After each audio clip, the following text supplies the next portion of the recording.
साल 2005 की गर्मी थी। मुंबई के एक मध्यम वर्गीय इलाके में रहने वाला रमेश चौहान अपनी जापानी पत्नी ऐको से तलाक ले रहा था।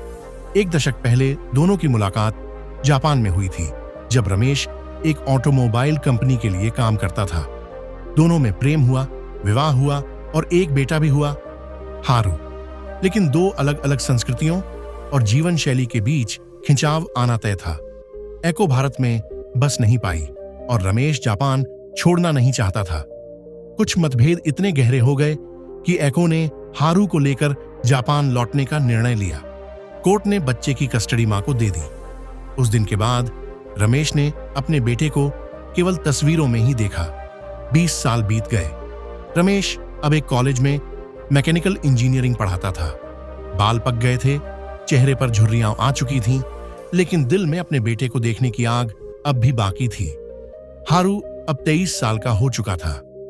वह टोक्यो में एक टेक कंपनी में काम करता था और उसके पास भारतीय नागरिकता नहीं थी, लेकिन दिल में भारत और अपने पिता को लेकर कई सवाल थे।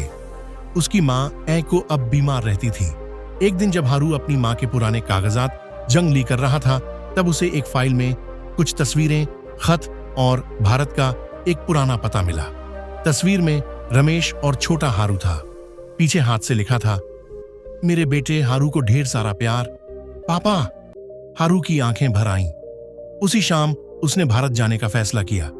मां ने पहले विरोध किया, लेकिन फिर भावुक होकर बोली, जाओ और अपने पापा से मिलो, वे तुम्हें हर दिन याद करते होंगे। रमेश को नहीं पता था कि उसका बेटा भारत आ चुका है। हारू मुंबई एयरपोर्ट पर उतरा और पुरानी डायरी में लिखे पते पर एक टैक्सी ली। शहर बहुत बदल चुका था, लेकिन कुछ गलियां अब भी वैसी ही थीं जैसे तस्वीरों में देखी थीं। वह जब उस बिल्डिंग के सामने पहुंचा जहां कभी उसका बचपन बीता था, तो दिल जोर जोर से धड़कने लगा। चौकीदार से पूछा, रमेश चौहान यहीं रहते हैं? चौकीदार ने ऊपर देखा। हाँ, दूसरी मंजिल पर। आप उनके कौन लगते हैं? हारू मुस्कुराया, बेटा हूं। चौकीदार चौंक गया। रमेश शाम को काम से लौटा ही था। दरवाजे पर दस्तक हुई। जब दरवाजा खोला, सामने एक अजनबी सा नौजवान खड़ा था। जी, आप रमेश चौहान हैं? युवक ने पूछा। हाँ, आप, युवक ने कांपते स्वर में कहा। मैं हारू हूं, आपका बेटा। रमेश के पैरों के नीचे से जमीन खिसक गई। आंखों से आंसू टपकने लगे। वह कुछ कह नहीं पाया, सिर्फ हारू को गले लगा लिया। 20 साल की दूरी कुछ पलों में मिट गई। रात भर दोनों बातें करते रहे। हारू ने जापान की जिंदगी, अपनी पढ़ाई, मां की बीमारी, सब बताया। रमेश ने भी अपने अकेलेपन, बेटे के इंतजार और हजारों चिट्ठियों की बात की जो कभी भेज नहीं सका। मैं रोज तुम्हारी तस्वीर देखता था, रमेश बोला, और सोचता था एक दिन तुम जरूर आओगे।